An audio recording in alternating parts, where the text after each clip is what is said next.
प्रणाम आप सभी को। मेरा नाम रोशन है। दोस्तों, आज मैं आपके लिए लेकर आया हूँ महान साहित्यकार बाबू शरत चंद्र चट्टोपाध्याय जी की लिखी एक बेजोड़ कहानी जिसका शीर्षक है बचपन की यादें। तो आइए शुरू करते हैं कहानी का पाठ। नामकरण संस्कार के वक्त या तो मैं ठीक तौर से तैयार नहीं हो पाया था या फिर बाबा का ज्योतिष शास्त्र में ज्यादा दखल न था। किसी भी कारण से मेरा नाम सुकुमार रखा गया। बहुत दिन न लगे, 2-4 साल में ही बाबा जान गए कि नाम के साथ मेरा कोई मेल नहीं। अब मैं 12-13 वर्ष पश्चात की बात कहता हूँ। हालांकि मेरे आत्म परिचय की सब बातें कोई अच्छी तरह समझ नहीं सके, फिर भी जान ले, हम लोग गवई गांव के वासी हैं।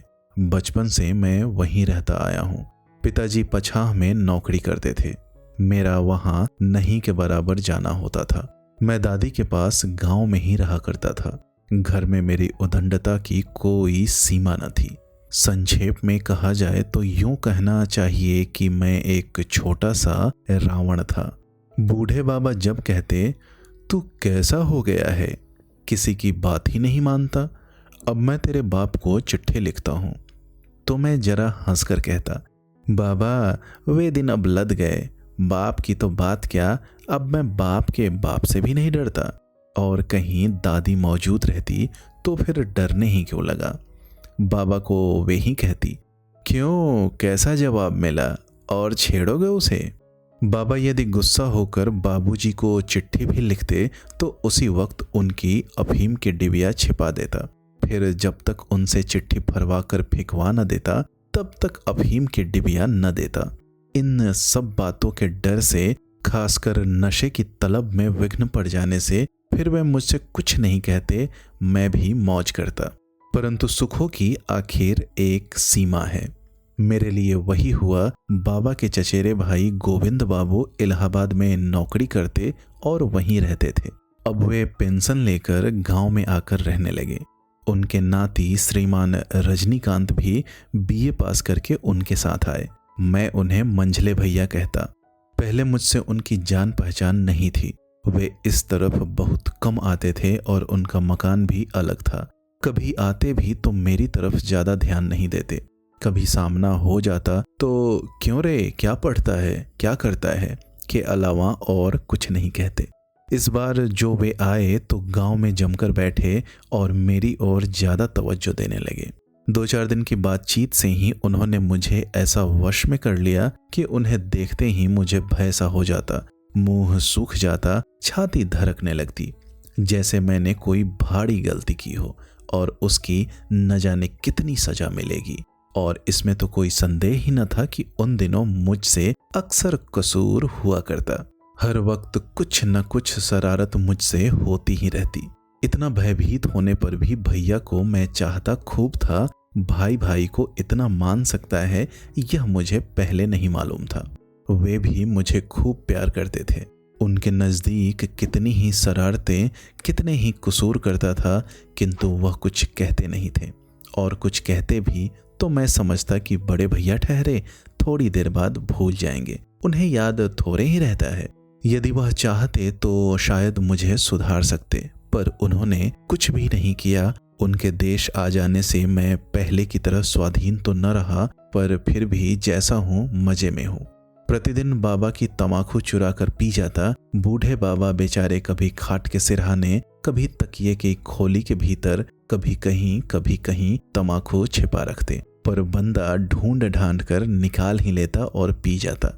खाता पीता मस्त रहता, मौज से कटती, कोई झंझट नहीं।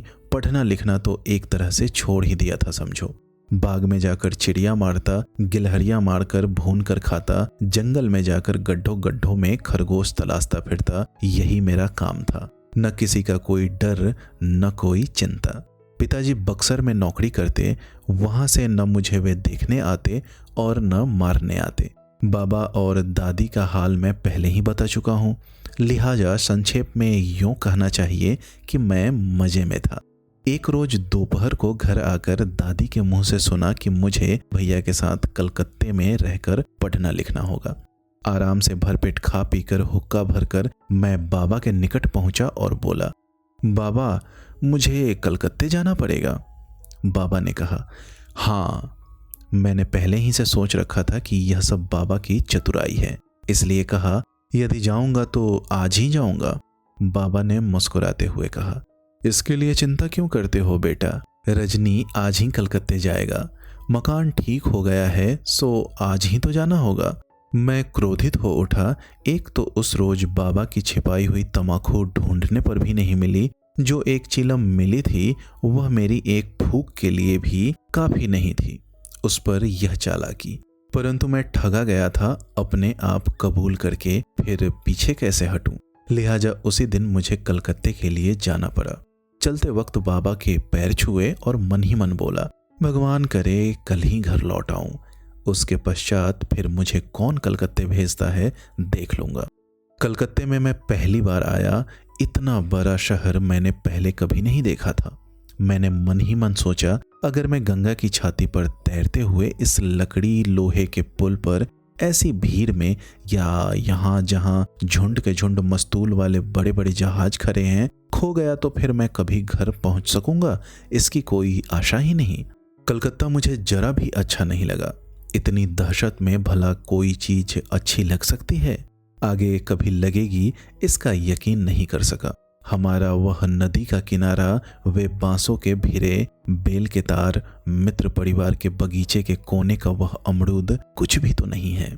यहाँ तो सिर्फ बड़े बड़े ऊंचे मकान, गाड़ी घोड़े, आदमियों की भीड़ भड़क्का, लंबी चौड़ी सड़कें ही दिखाई देती हैं। मकान के पीछे एक बाग बगीचा भी तो नहीं, जहां छिपकर एक चीलम तमाकू पी लूं। मुझे रोना आ गया। आंसू पोंछकर मन ही मन कहने लगा, भगवान ने जीवन दिया है तो भोजन भी वे ही देंगे। कलकत्ते आया हूँ, स्कूल में भर्ती किया गया है, अच्छी तरह पढ़ता लिखता हूँ, लिहाजा आजकल मैं अच्छा लड़का हो गया हूँ। देश में जरूर मेरा नाम रोशन हो गया था। खैर, उस बात को जाने दो। भैया के करीबी मित्रों ने मिलाकर एक मेस बना लिया है, जिसमें हम लोग 4 आदमी रहते हैं। भैया, मैं, राम बाबू और जगन्नाथ बाबू। राम बाबू और जगन्नाथ बाबू संजले भैया के मित्र हैं। इनके सिवा एक नौकर और एक ब्राह्मण रसोइया भी है। गदाधर रसोइया मुझसे 3-4 साल बड़ा है। ऐसा भला आदमी मैंने पहले कभी नहीं देखा।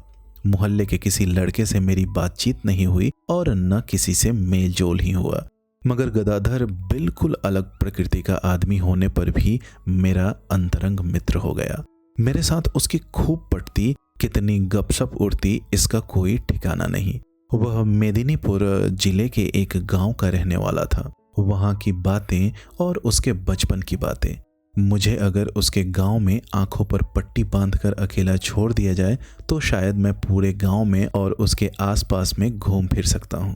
इतवार को मैं उसके साथ किले के मैदान में घूमने जाया करता। शाम को रसोई घर में बैठकर कोर्ट पीस साथ खेला करता। खाना खाने के बाद चौका उठ जाने पर उसके छोटे हुक्के से दोनों मिलकर तमाकू भी पी लिया करते। सभी काम हम दोनों इकट्ठे मिलकर करते। मोहल्ले पड़ोस में किसी से भी मेरी जान पहचान नहीं हुई। मेरा तो साथी, संगी, यार, दोस्त, गांव का भोला, मुन्नी, लल्लू, जो कुछ है सब वही है। उसके मुंह से मैंने कभी छोटे मुंह बड़ी बात नहीं सुनी। झूठ मूठ ही सब उसका निरादर करते। इससे मेरा जी जलने लगता, पर वह अपने मुंह से कभी किसी को जवाब न देता, जैसे वास्तव में वह दोषी ही हो। सबको खाना खिला सबके पीछे जब वह रसोई घर के एक कोने में छिपकर छोटी सी पीतल की थाली में खाने बैठता तो मैं सारे काम छोड़कर वहां पहुंच जाता। बेचारे की तकदीर ही ऐसी थी कि पीछे से उसके लिए कुछ बचता न था, और तो क्या भात तक कम पड़ जाता। और किसी के खाने के समय मैं कभी उपस्थित नहीं रहा, परंतु ऐसा तो मैंने कभी नहीं देखा कि मुझे खाते समय रोटी, दाल, भात, घी, तरकारी कम पड़ी हो। इससे मुझे बड़ा बुरा मालूम होता था। बचपन में मैंने दादी के मुंह से सुना है, वे मेरे लिए कहा करती थी, लड़का आधा पेट खा खाकर सूख के कांटा हो गया है, कैसे बचेगा। मगर मैं दादी के कहे अनुसार भर पेट कभी नहीं खा सकता, सूख जाऊं चाहे कांटा हो जाऊं। मुझे आधा पेट खाना ही अच्छा लगता था। अब कलकत्ते आने के बाद समझा कि उस आधे पेट और इस आधे पेट में कितना फर्क है। इस बात का मुझे कभी अनुभव नहीं हुआ कि किसी को भरपेट खाना न मिले तो आंखों में आंसू आ जाते हैं। पहले मैंने न जाने कितनी बार बाबा की थाली में पानी डालकर उन्हें खाने नहीं दिया है, दादी के ऊपर कुत्ते के बच्चे को छोड़कर उन्हें नहाने धोने के लिए मजबूर किया है। फिर उनका खाना नहीं हुआ मगर उनकी आंखों में आंसू कभी नहीं आए। दादी, बाबा, अपने घर के लोग, मेरे पूज्य जो मुझे खूब प्यार करते थे, उनके लिए मुझे कभी दुख नहीं हुआ, बल्कि जानबूझकर उन्हें अधभूखा और बिल्कुल भूखा रखकर मुझे परम संतोष हुआ है। और इस गदाधर को देखो, न कुनबे का न गोद का, इसके लिए मेरी आंखों में न चाहते हुए भी आंसू आ जाते हैं। कलकत्ते आने के बाद मुझे यह हो क्या गया, मेरी कुछ समझ में नहीं आता। आखिर आंखों में इतने आंसू आते कहाँ से है, कुछ पता नहीं। मुझे किसी ने रोते कभी नहीं देखा। किसी बात पर जिद पकड़ जाने पर पाठशाला के पंडित जी ने मेरी पीठ पर पूरी की पूरी खजूर की छड़ियां तोड़ दी हैं, फिर भी वे मुझे कभी रुला नहीं सके। लड़के कहते सुकुमार की देह पत्थर की है, मैं मन ही मन कहता देह नहीं बल्कि मन पत्थर का है। मैं नन्हे बच्चे की तरह रोने नहीं लगता। दरअसल रोने में मुझे बड़ी शर्म आती थी, अब भी आती है, पर अब संभाले संभलता नहीं। छिपकर जहां कोई देख न सके रो लिया करता हूँ। जरा रोकर चटपट आंखें पोंछ पाँच के संभल जाता हूँ। जब स्कूल जाता हूँ तो रास्ते में सैकड़ों भिखारी भीख मांगते नजर आते हैं।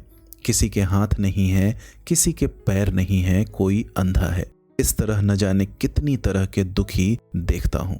मैं तो तिलक लगाकर, खंजरी बजाकर, जो जय राधे कहकर भिक्षा मांगते हैं उन्हें ही जानता था, फिर ये सब भिखारी किस तरह के हैं।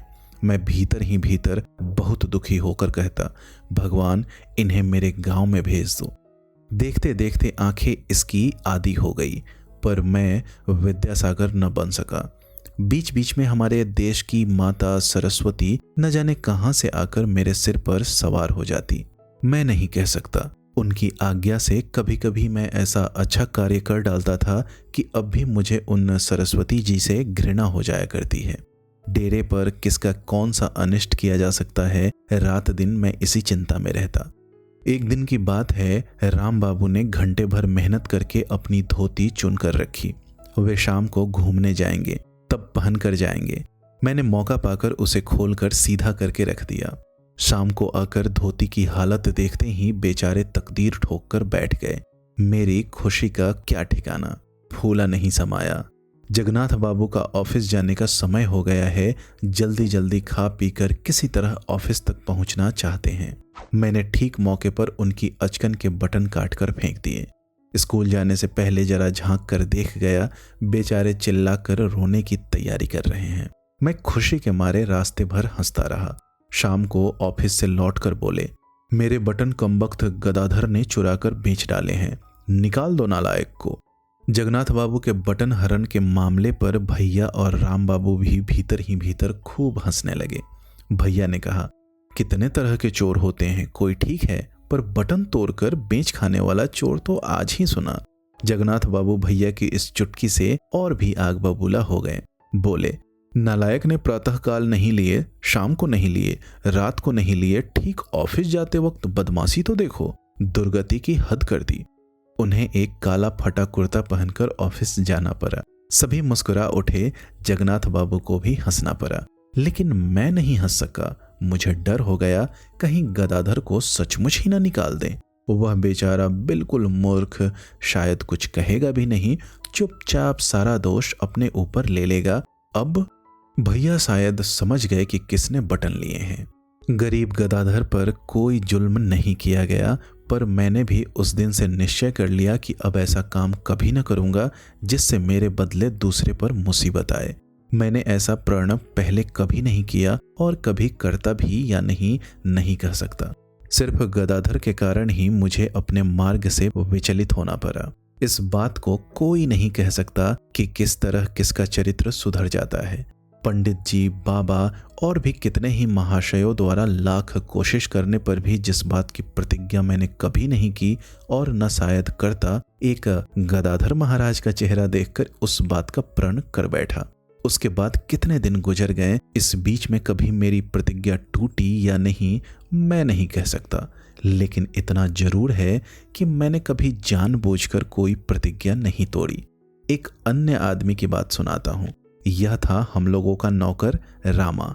रामा जाति का कायस्थ था या ग्वाला, ऐसा ही कुछ था। कहाँ का रहने वाला था सो भी नहीं कह सकता। उस जैसा चुस्त और होशियार नौकर मेरे देखने में नहीं आया। अगर फिर कभी उससे मुलाकात हो गई तो उसके गांव का पता जरूर पूछ लूंगा। सभी कार्यों में रामा चक्कर घिन्नी बना रहता। अभी देखा कि रामा कपड़े धो रहा है, तुरंत देखता हूं कि भैया नहाने बैठे हैं तो वह उनकी पीठ रगड़ रहा है। उसके बाद ही देखा तो पान लगाने में व्यस्त है। इस तरह वह हर वक्त दौड़ धूप करता रहता। भैया का वह चहेता बड़ा काम का प्यारा नौकर था, पर मुझे वह देखे ना सुहाता। उस नालायक के लिए अक्सर मुझे भैया से अच्छी बुरी सुननी पड़ती। खासकर गदाधर को वह अक्सर परेशान किया करता। मैं उससे बहुत चिढ़ गया था, मगर इससे क्या होता। वह ठहरा भैया का राम बाबू भी उसे फूटी आंखों न देख सकते थे।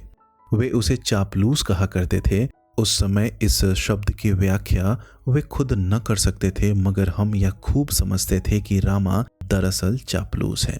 उनके चिढ़ने के कारण थे। मुख्य कारण यह था कि रामा अपने को राम बाबू कहा करता था।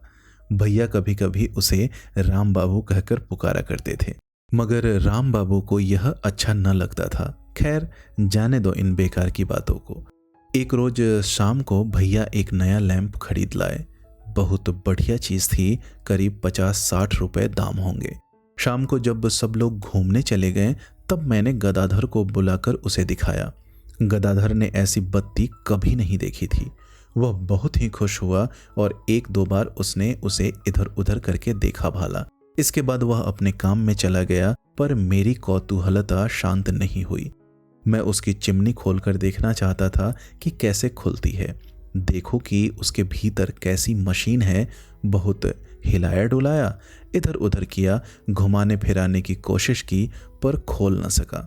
बहुत सोच विचारने के बाद मैंने देखा कि नीचे एक स्क्रू है, लिहाजा मैंने घुमा ही रहा था कि चट से उसका नीचे का हिस्सा अलग हो गया और जल्दी में मैं उसे पकड़ न सका। परिणाम यह हुआ कि उसका शीशा टेबल से नीचे गिरकर टूट गया। उस दिन काफी रात गुजरने पर मैं लौटा। आकर देखा वहां बड़ी हाय तौबा मची हुई थी। गदाधर को चारों तरफ से घेर कर सब लोग बैठे थे। गदाधर से बहस की जा रही थी। भैया खूब बिगड़ रहे थे।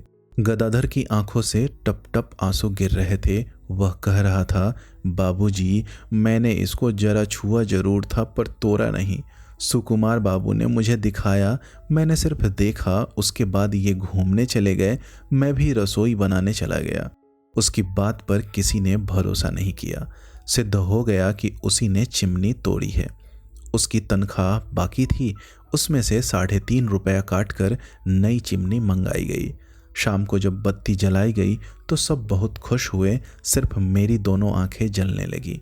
हर वक्त मन में यही विचार आने लगा, मानो मैंने उसकी माँ के 3.5 रुपए चुरा लिए। तब मुझसे वहां रहा नहीं गया। रो बिलख कर किसी तरह भैया को राजी करके मैं गांव पहुंच गया। सोचा था दादी से रुपए लाकर चुपके से 3.5 की जगह 7 रुपए गदाधर को दे दूंगा। मेरे पास उस वक्त रुपए बिल्कुल न थे। सब रुपए भैया के पास थे, इसीलिए रुपयों के लिए मुझे अपने देश आना पड़ा। सोचा था कि एक दिन से अधिक नहीं ठहरूंगा, मगर हुआ कुछ और। यद्यपि बाबा के काम में अब भी बहुत दिन बाकी थे, फिर भी 7-8 दिन वहां गुजर ही गए। 7-8 दिन पश्चात फिर कलकत्ते पहुंचा। मकान में पैर रखते ही पुकारा, गदा। किसी ने उत्तर नहीं दिया। फिर बुलाया, गदाधर महाराज। अब की बार भी जवाब नदारद। फिर कहा, गदा। कि रामा ने आकर कहा, छोटे बाबू अभी आ रहे हैं क्या? हाँ हाँ, अभी चला ही आ रहा हूं। महाराज कहाँ है? महाराज तो नहीं है।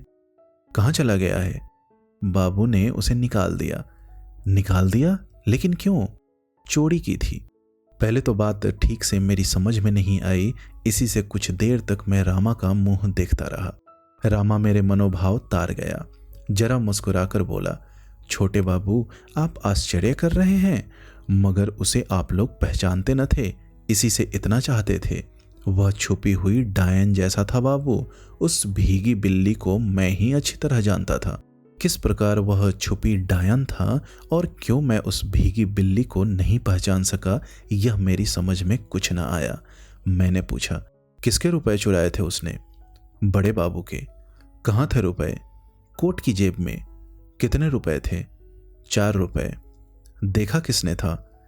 आंखों से तो किसी ने नहीं देखा, पर देखा ही जानिए। क्यों? इसमें पूछने की क्या बात है? आप घर में थे नहीं, राम बाबू ने लिए नहीं, जगन्नाथ बाबू ले नहीं सकते, मैंने लिए नहीं, तो फिर गए कहाँ? लिए किसने? अच्छा, तो तूने उसे पकड़ा है? रामा ने हंसते हुए कहा। और नहीं तो कौन पकड़ता? मैं रसोई में जाकर रो पड़ा। उसका वह छोटा सा काला हुक्का एक कोने में पड़ा था, उस पर धूल जम गई थी। आज 4-5 रोज से उसको किसी ने छुआ भी नहीं, किसी ने पानी तक नहीं बदला। दीवार पर एक जगह कोयले से लिखा हुआ है, सुकुमार बाबू, मैंने चोरी की है। अब मैं यहाँ से जाता हूँ, अगर जीवित रहा तो फिर कभी आऊँगा। मैं उस समय लड़का ही तो था, बिल्कुल बच्चे की तरह उस हुक्के को छाती से लगाकर फूट फूट कर रोने लगा। क्यों, इसका कारण मुझे नहीं मालूम।